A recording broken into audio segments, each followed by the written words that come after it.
चांदवड तालुक्यातील दिग्वतीची घटना ताजी असतानाच देवळा तालुक्यातील माळवाडी येथील गोविंदा बाळकृष्ण शेवाळे या युवकाने पत्नी आणि 2 लहान मुले यांना संपवून स्वतःही फाशी घेतल्याची धक्कादायक घटना समोर येत आहे।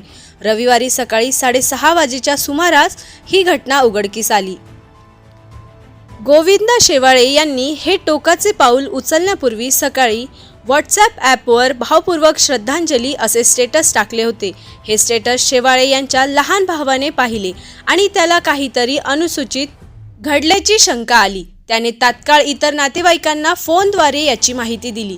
त्यानंतर शेवाळे कुटुंबियांच्या निवासस्थानी गेल्यावर भयानक घटना उघडकीस आली।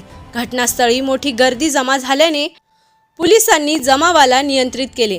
हत्या की आत्महत्या याबाबतच्या कारणांचा शोध घेण्यासाठी फॉरेन्सिक टीम तपासणी करणार आहे। या दुर्दैवी घटनेत 35 वर्षीय पत्नी कोमल गोविंदा शेवाळे, 8 वर्षीय खुशी गोविंदा शेवाळे, 1.5 वर्षीय श्याम गोविंदा शेवाळे याचा बळी गेल्याने त्याचे मृतदेह घरात आढळून आले आहेत।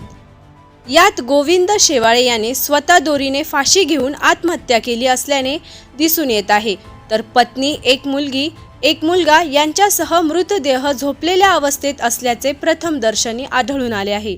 पोलीस निरीक्षक सार्थक नेहते यांनी घटनास्थळी भेट देऊन फॉरेन्सिक पथकाला पाचारण केले। हृदय पिळवून टाकणाऱ्या या घटनेमुळे माळवाडी गावासह तालुक्यात एकच खळबळ असून घटनास्थळी नातेवाईकांनी हंबरडा फोडला। या घटनेवरून वाद होताच आई व भावाला पोलिसांनी पोलीस ठाण्यात हलविण्यात आले। आरबी न्यूज साठी मलिक शेख, मोखाडा।